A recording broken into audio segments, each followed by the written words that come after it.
함께 나누겠습니다. 신약성경 누가복음 22장 14절로 20절까지 말씀입니다. 성경을 들고 자리에서 일어서 주십시오. 한 절씩 교독하고 마지막 절은 함께 읽도록 하겠습니다. 14절입니다. 때가 이르매 예수께서 사도들과 함께 앉으사 이르시되 너희와 함께 이 유월절 먹기를 원하였노라. 내가 너희에게 이르노니 이 유월절이 하나님의 나라에서 이루기까지 다시 먹지 아니하리라 하시고 이에 잔을 받으사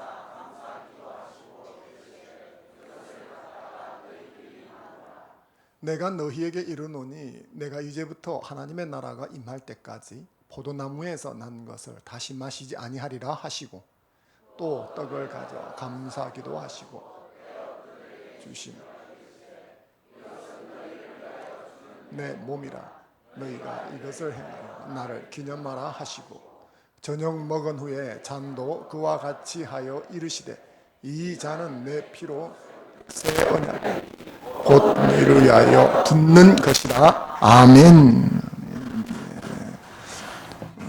예배에 정말 잘 오셨습니다. 더운데 갈 데도 많지 않습니까? 하지만 하나님을 예배드리는 자리가 최고의 자리인 줄로 믿습니다. 옆 사람 하면 인사하겠습니다. 잘 오셨습니다 하면 인사해 주십시오. 앞뒤로 인사하겠습니다. 복 받으세요 인사해 주십시오.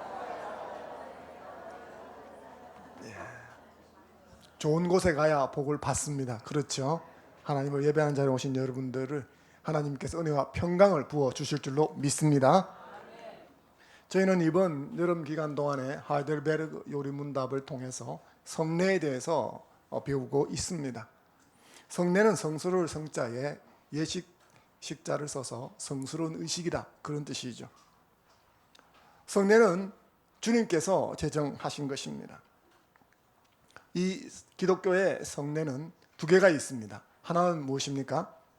세례죠. 또 하나는요, 성찬입니다. 식자를 붙이면 세례식, 성찬식. 그래서 누군가 물어볼 때 기독교에 예식이 있습니까? 그러면 결혼식이요? 그렇게 말씀하지 마시고 기독교에는 예식이 두 개가 있다. 한 개는 세례식이 있고 또 한 개는 성찬식이 있다. 그렇게 여러분이 대답해 주시면 좋겠습니다. 지난주일까지는 저희들이 세례에 대해서 살펴보았습니다. 이번 주간부터 3주간에 걸쳐서 성찬식에 대해서 살펴보려고 합니다. 그래서 오늘 제목을 이것을 행하여 나를 기념하라라고 잡았습니다. 여기서 이것은 성찬을 이야기를 하는 것이죠. 이 성찬을 다른 말로 하면 주의 만찬 혹은 성만찬 혹은 성찬식이 되겠습니다. 이 성찬식은 구약적 배경을 가지고 있습니다. 이 성찬식의 배경은 유월절입니다. 유월절은 이스라엘이 이집트에서 해방된 것을 기념하는 절기요 축제입니다. 이스라엘은 이집트에 430년 정도 있었습니다. 다는 아니지만 많은 기간을, 약 한 100여 년은 빼고 한 300여 년 정도 기간 많으면 노예 생활을 했던 것으로 추정이 됩니다. 출애굽은 이 430년 이집트의 노예 생활을 청산하고 해방시켜 자유인으로 만들어주신 하나님의 초자연적인 구원 역사였습니다. 당시 그들은 어린 양의 피를 문설주에 바름으로써 장자가 죽는 재앙을 피하고 하나님의 구원을 경험하게 되었습니다. 여기에 유래해서 이 놀라운 사건을 축제로, 절기로 만들어서 지키도록 하나님이 명령하셨습니다. 그게 유월절입니다. 유월절은 6월달에 있기 때문에 만들어진 절기가 아닙니다.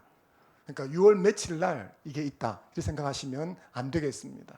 저는 예전에 누가 설명해 준 사람이 없었기 때문에 어릴 때 6월절은 5월달 다음에 6월달에 있는 줄 알았습니다. 여기서 6월은 넘을 유자에 넘을 월자를 쓰는 것입니다. 넘어간다. 영어로 패스오버라는 뜻입니다. 다시 말해서 하나님의 천사가 장자를 죽이는 재앙을 시행했었는데 모든 집에 들어와서 장자가 다 죽도록 했습니다. 그런데 그 집의 문틀에 어린 양의 피가 묻어 있으면 그 집은 들어가지 않고 뛰어넘어갔다. 패스오브했다. 그것을 한자로 옮기니까 유월이 된 것입니다. 그래서 이 유월절은 유대인들의 아주 중요한 절기요 축제입니다. 오늘 본문에 예수님께서 제자들과 함께 공동 식사를 하고 계시는데 이 공동 식사가 유월절 기념 식사입니다. 본문 14절, 15절 말씀을 같이 한번 읽어보겠습니다. 시작. 때가 이르매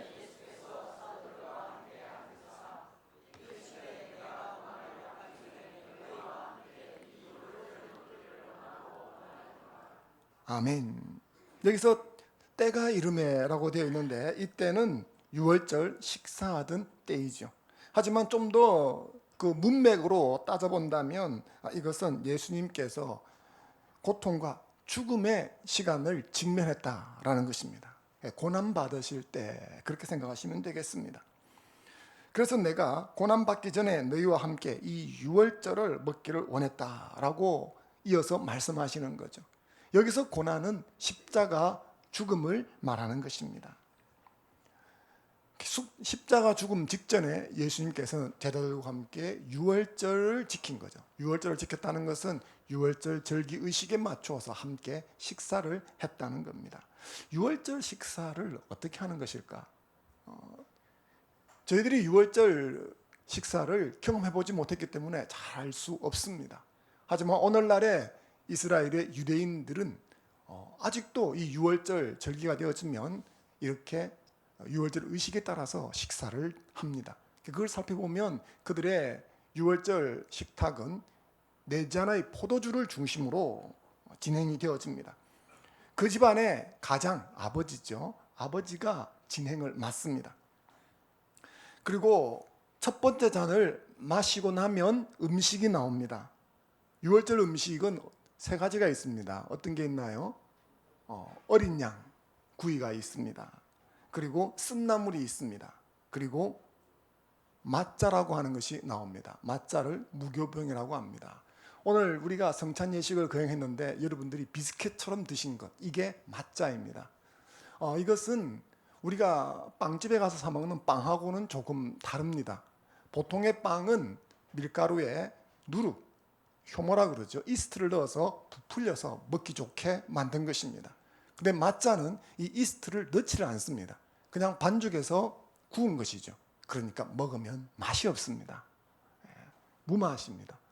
딱딱하면 더 맛이 없습니다. 이게 유월절에 먹는 음식입니다. 그것을 없을 무자에 누룩 교자를 쓰죠. 효모 교자를 쓰고 떡병자를 써서 누룩이 없는 빵이다. 그런 뜻이 되겠습니다. 이걸 먹게 되는 거죠. 근데 이 음식이 나오면 그 집에서 가장 나이가 어린 아이가 아버지에게 묻습니다. 아빠, 오늘은 다른 날과 뭐가 달라요? 이 아이가 무슨 관심이 있어서 묻겠습니까? 역할을 맡긴 거예요. 음식이 나오면 넌 이 질문을 하라 시키는 겁니다. 그러면 가장이 출애굽 과정을 상세하게 설명해 줍니다. 그러니까 먹기 전에 이 설명을 다 들어야 되는 거예요. 일종의 설교 비슷하겠죠. 그리고 2번째 잔을 마십니다. 2번째 잔을 마시고 난 다음에 맛자, 음식이 나왔지 않습니까? 이 맛자를 가지고 감사 기도를 합니다. 가장이 감사 기도하고 이것을 나누어 줍니다. 여러분들이 성찬식을 할 적에 그 맛자는 잘게 쪼개져 있지만 사실은 이것도 좀 큰 덩어리인데 여러분이 참여하기 좋도록 부순 거예요. 근데 이제 더 큰 덩어리로 나오죠. 그걸 잘라서 주는 겁니다. 그렇게 나누어 주면 쓴나물과 함께 하로셋 소스에 찍어 먹습니다. 하로셋 소스가 뭐냐고 저한테 묻지는 마시기 바랍니다.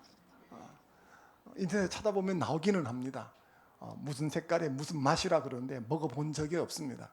유대인들은 그것을 이렇게 찍어서 먹는다고 합니다. 그리고 난 다음에 식사가 거의 끝나갈 무렵에 3번째 포도주 잔을 마십니다. 이 포도주 잔을 마시면서 축복을 하는데 그때 시편 중에서 할렐 시편을 가장히 노래합니다. 그 중에 하나를 말이죠. 그렇게 하고 난 다음에 네 번째 잔을 마십니다. 네 번째 잔을 마시고 또 할렐 시편 하나를 부릅니다. 그렇게 하면서 유월절 의식이 끝나는 거죠.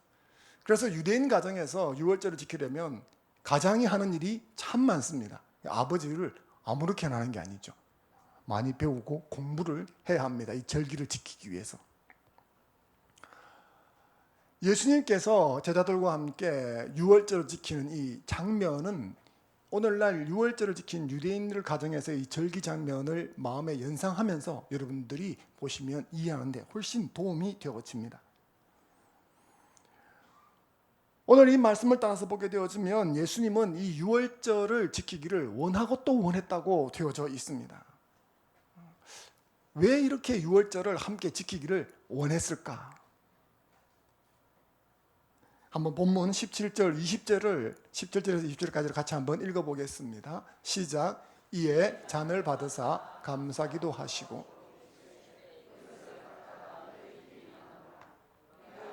이르노니 하나님 나라가 임할 때까지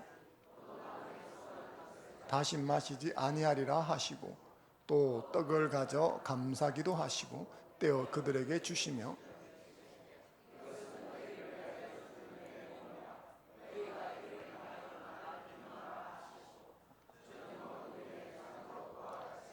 이르시되 이 잔은 내 피로 세우는 새 언약이니. 아멘. 예수님은 만찬 자리에서 떡과 잔을 가지고 제자들을 축복하셨습니다. 예수님은 제자들에게 이것이 내 몸이다 하면서 떡, 맛자를 나누어 주셨습니다. 이것은 유월절 희생양으로서 예수님께서 자기 몸을 희생하신다는 것을 상징하는 것이죠. 그리고 예수님은 이어서 이것은 많은 사람을 위하여 흘리는 피, 곧 언약의 피다라고 말씀하시며 잔을 나누어 주셨습니다. 우리가 유월절 지키는 의례를 잠깐 살펴보았지 않습니까? 맛자를 나눠주는 것은 두 번째 잔을 마시고 하는 순서입니다.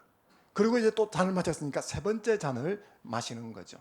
그 잔을 들고서 이것은 고난의 잔이다 이렇게 이야기를 하셨습니다. 너희를 위하여 흘리는 언약의 피다라고 말씀하셨습니다. 예수님의 이 피는 죄사함을 얻게 하려고 많은 사람을 위해서 흘리는 피였습니다. 구약에서 언약을 맺을 적에는 항상 피가 필요했었습니다. 따라서 예수님의 죽음은 하나님께 언약을 회복하는 언약의 피를 상징하는 것입니다. 이렇게 순서에 따라서 떡을 떼고 잔을 마시는 거죠. 여기서 우리가 18절 말씀을 한번 주목해 보겠습니다.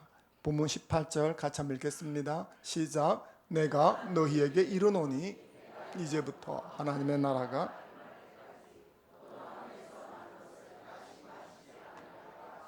아멘.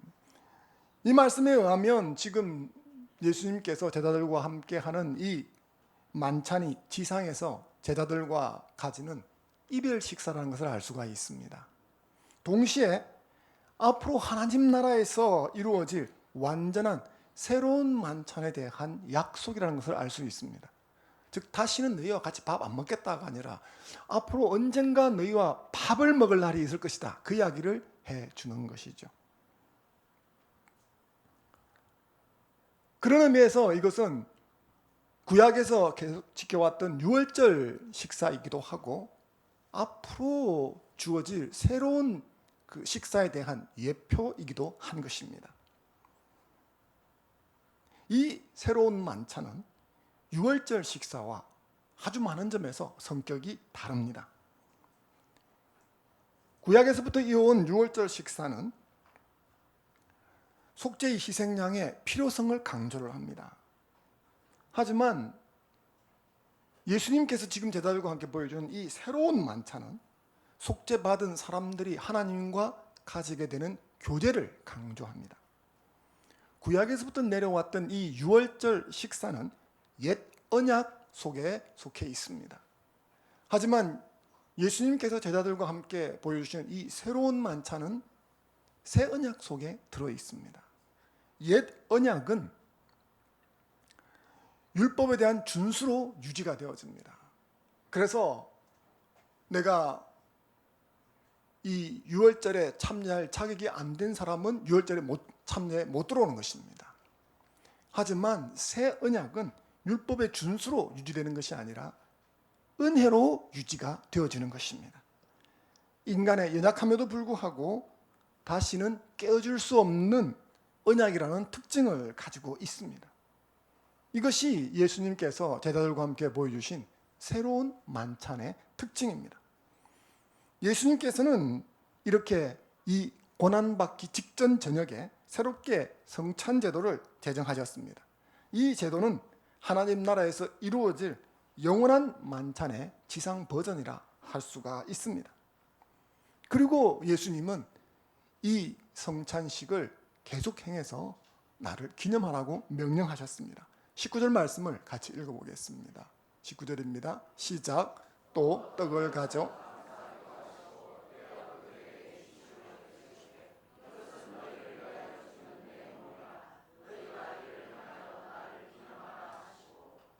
아멘. 기념한다는 것은 생각나게 하는 것, 그래서 떠올려서 잊지 않는 것이죠. 메모리얼. 그래서 이상과 같은 말씀을 우리가 따라오면 예수님께서 이 유월절을 제자들과 함께 지키기를 정말 원하셨던 것은 새로운 유월절을 가르쳐주기 위함이었던 것입니다. 그리스도의 피로 체결된 새 언약이 인간 행위가 아닌 하나님의 은혜로 주어지고 유지된다 하는 것을 결코 잊지 않기를 원하셨던 것입니다. 이 말은 우리가 그걸 잘 잊어버린다는 거죠. 왜냐하면 우리가 살아가는 세상이 인간의 행위에 기반하고 있기 때문입니다. give and take를 하죠. 뭔가를 줘야 뭔가를 받을 수가 있습니다. 내가 행한 만큼도 제대로 못 받는 것이 세상일 때가 많습니다. 그래서 우리는 이 세상을 살아갈 적에 우리의 행위에 집중을 많이 하게 되는 거죠. 신앙 안에 들어와서도 역시 그렇습니다. 자녀가 공부를 잘합니다.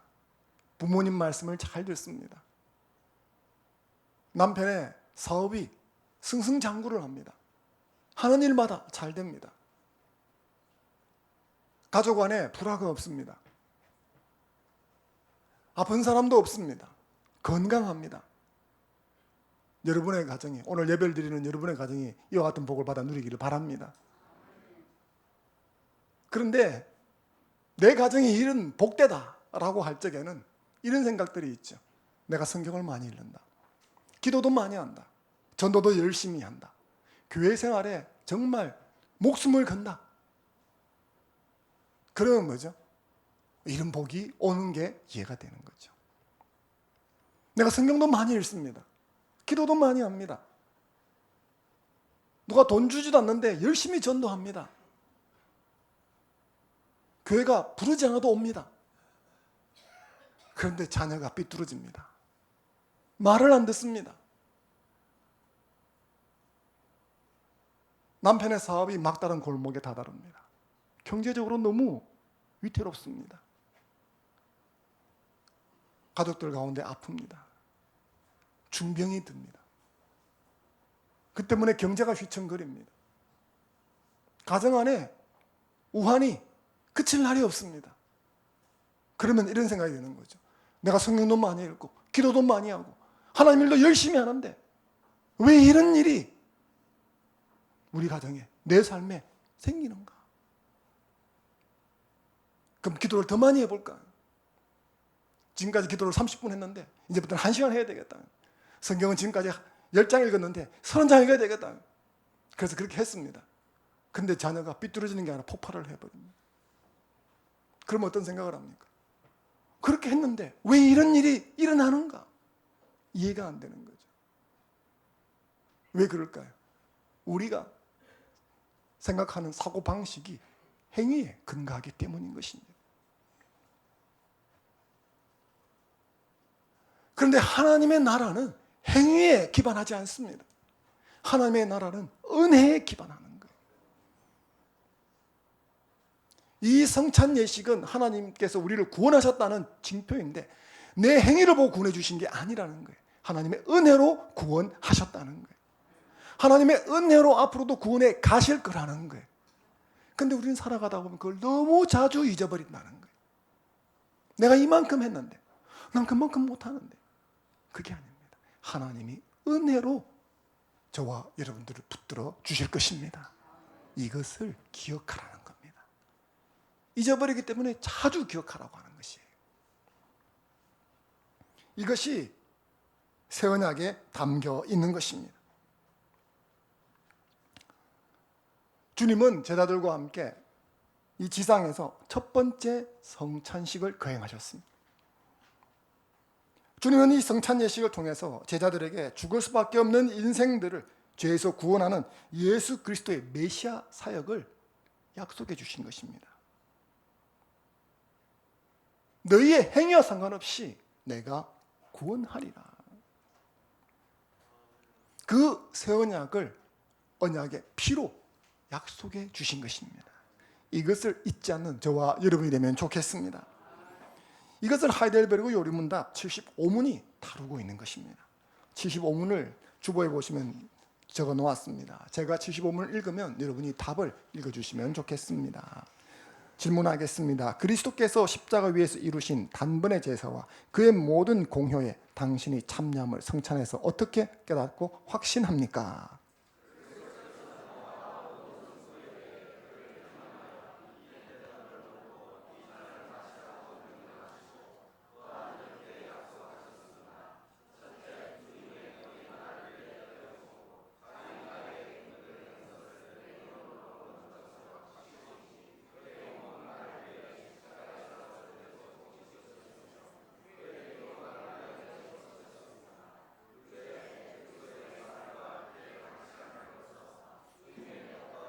내가 목사의 손에서 받아 입으로 맛보는 것처럼 확실히 주님께서는 십자가에 달리신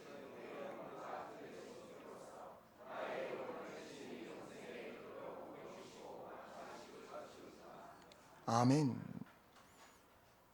이 하이델베르그 요리문답 75문이 가르치는 것이 제가 지금까지 여러분들에게 말씀드린 것이었습니다. 이 성찬 예식은 영원한 하나님의 어린 양이신 예수님께서 그 택한 백성을 죄와 죽음에서 구원하셨고 하실 것이라는 언약의 증표가 된다는 것입니다. 이 성찬 예식에 참여할 때 이것을 잊지 않는 저와 여러분이 되면 좋겠습니다. 그래서 이 하이델베르그 요리문답 75문과 오늘 우리가 함께 나누었던 본문 말씀을 통해서 우리가 받아야 될 교훈이 있다고 하면 무엇이 있겠습니까? 오늘은 여러분들에게 한 가지만 이야기를 하려고 합니다. 그것은 이 성찬 예식에 참여해서 기념해야 한다는 겁니다. 주님의 명령이기 때문에 순종하는 마음으로 성찬 예식에 참여해야 한다. 이게 우리가 배워야 될 교훈입니다. 뭐 다 그렇게 하고 있는데 그렇지 않습니다. 이 성찬을 받을 자격이 없다는 이유로 거절하는 분들도 있습니다. 고린도전서 11장 27절, 28절 말씀을 같이 한번 읽어보겠습니다. 시작. 그러므로 누구든지 떡이나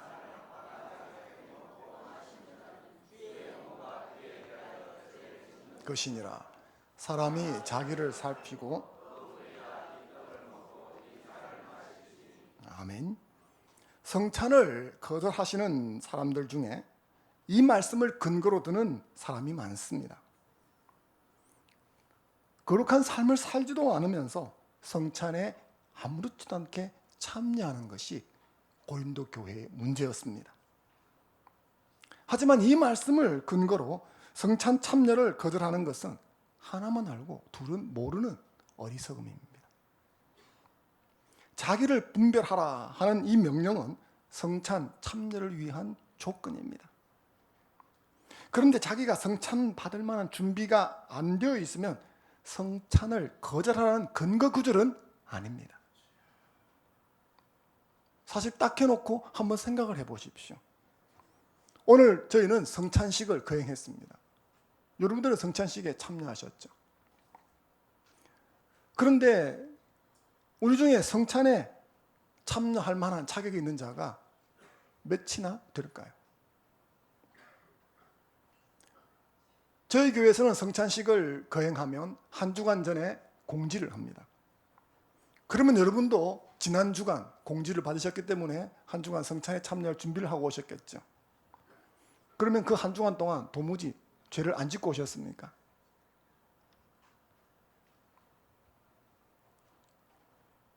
바람도 안 피웠고 남에게 강탈도 안 했으니까 문제없다 생각할 수도 있겠죠. 하지만 주님은 마음으로 음욕을 품고 입술로 욕설을 하고 마음으로 죽이려 하면 그것도 죄라고 말씀하셨습니다. 한 주간은 고사하고 하루의 마음의 죄를, 생각의 죄를 얼마나 여러분 짓겠습니까? 신약 시대에는 마음과 생각으로 지은 것도 범죄인데 만약 그렇다면 우리 중에 성찬을 받을 만한 자격이 되는 사람 누가 있겠습니까? 어느 정도가 성찬을 받는 자격이 되겠습니까? 그러므로 이 말씀은 자기를 돌아보고 주님 앞에 부끄러운 죄가 있다면 진심으로 회개하고 보혈을 의지함으로 죄사함 받고 믿음으로 참여하라는 말씀인 것입니다. 그렇기 때문에 참여하지 말라는 것이 아니라 그렇기 때문에 자신을 진솔하게 돌아보고 다시 그 같은 죄가 반복되지 않도록 주님의 보혈을 의지하고 그 죄에서 돌아서는 결단을 하고 참여하라는 거예요. 저는 여러분이 성찬식에 그와 같이 참여하는 자가 되기를 바랍니다. 사랑하는 화평교회 성도 여러분, 그리스도를 믿음으로 성찬에 참여하는 믿음의 사람이 되기를 주의 이름으로 축원합니다. 겸하여 여러분들에게 하나 더 말씀드리고 싶은 것이 있습니다. 그것은 자기를 돌아보지도 않으면서 성찬에 참여하는 것입니다. 고린도서 11장 27절 이하의 말씀은 성찬 받을 자격이 없음에도 성찬에 참여하는 사람들이 있었다는 것을 보여주고 있습니다. 자기를 분별하고 성찬에 참여하지 않겠다는 사람들은 아마도 이런 사람들에 대한 반발심이 크게 작용했던 것으로 보여집니다. 이런 거 있지 않습니까? 삶은 엉망진창인데 기도하면서 눈물 뚝뚝 흘리고 하나님께 영광이 된다고 손들고 간증하고 아무렇지도 않게 성찬에 참여하는 것이죠. 같은 직장에서 어떻게 하고 사는지 다 아는데 어젯밤에 나랑 어디 갔다 왔는데 그런 거죠.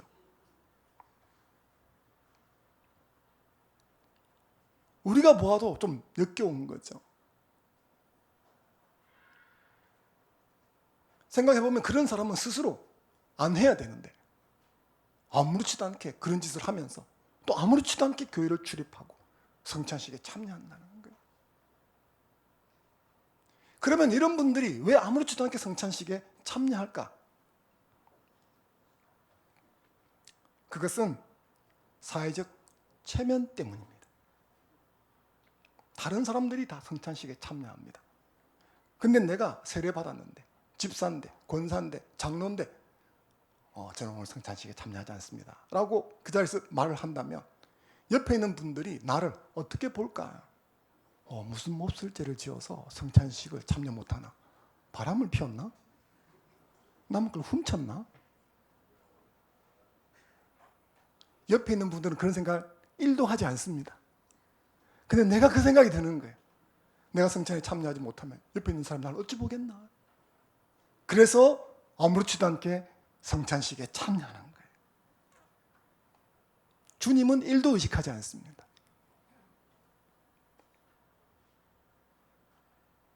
이런 판단받을 것이 염려가 되어서 무조건 성찬에 참여하는 사람들이 있습니다. 사랑하는 여러분, 이와 같은 행위는 성찬식을 모욕하는 행위입니다. 그리스도의 희생을 무가치하게 업신여기는 행위입니다. 저는 우리 화평교회 교우들 안에는 이와 같은 분들이 없기를 주의 이름으로 축원합니다. 사랑하는 성도 여러분, 저희 교회는 한 달에 한 번 성찬식을 거행하고 있습니다. 하지만 성찬식을 준비하고 그 뒤처리를 하는 것은 생각보다 쉬운 일은 아닙니다. 번거로운 손길이 많이 들어갑니다. 저희 교회는 약 한 250여 명 정도가 출석을 하고 있습니다. 한번 성찬식을 하기 위해서 토요일 저녁에 준비를 하고 끝나고 나면 또 뒷정리를 합니다. 이게 쉽지는 않습니다. 제가 휴지기를 맞아서 한 2,000명, 3,000명 되는 교회 가서 성찬식을 몇 번 거행을 했었습니다. 그건 보통 일이 아닙니다. 그래서 한국의 교회에서는 장로교회에서 보면 주로 한 4번 정도 하려고 합니다. 그리고 실제적으로 보면 1년에 2번 정도 할 때가 많습니다. 그러니까 저희 교회는 규모가 크지 않기 때문에, 그리고 가능하면 주님의 말씀에 더 순종하고자 한 달에 한 번 성찬 예식을 거행하는 것을 원칙으로 삼고 있는 것입니다.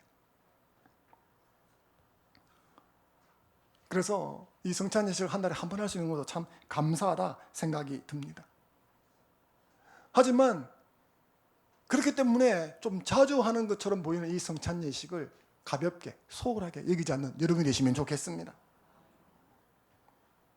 이 성찬 예식에 온전한 마음으로 임하시는 여러분 되시기를 바랍니다.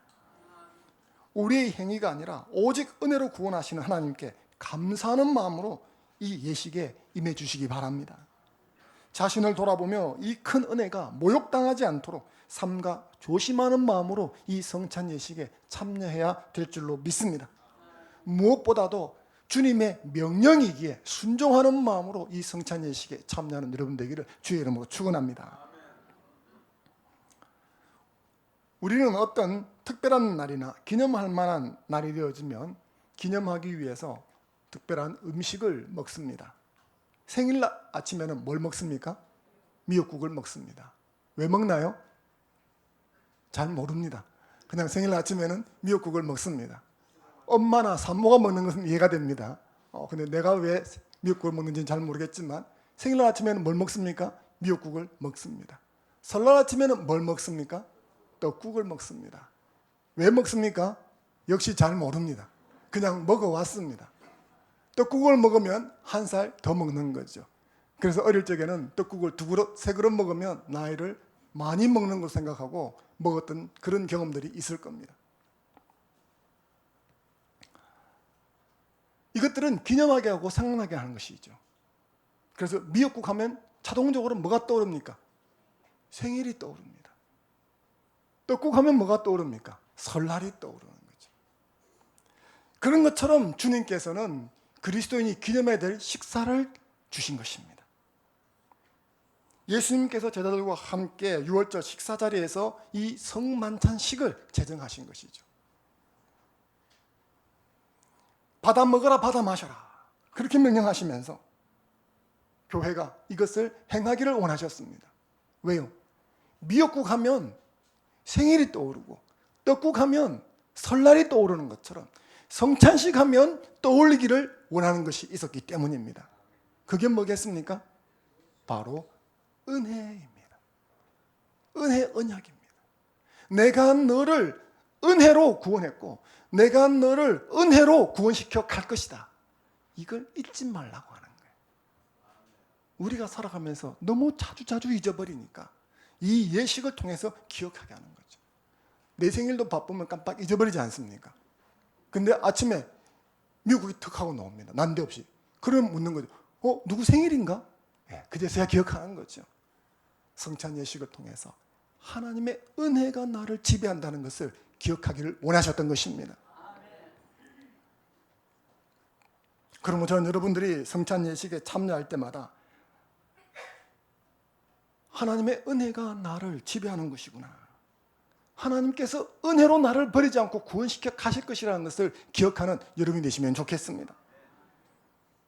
그리고 그것이 성찬 예식 때만 그런 것이 아니라 그 성찬 예식에서 그것을 가르쳐주는 예수님을 여러분의 일상에서 더 깊이 묵상해가는 여러분이 되시면 좋겠습니다. 여러분의 일상에서 이 예수님의 은혜를, 하나님의 은혜를 묵상하고 살아간다면 그 은혜의 지배가 여러분의 삶을 바꾸게 될 줄로 믿습니다. 이 은혜를 바라보고 살아가는 여러분 되시기를 주의 이름으로 축원합니다. 잠시 기도드리겠습니다.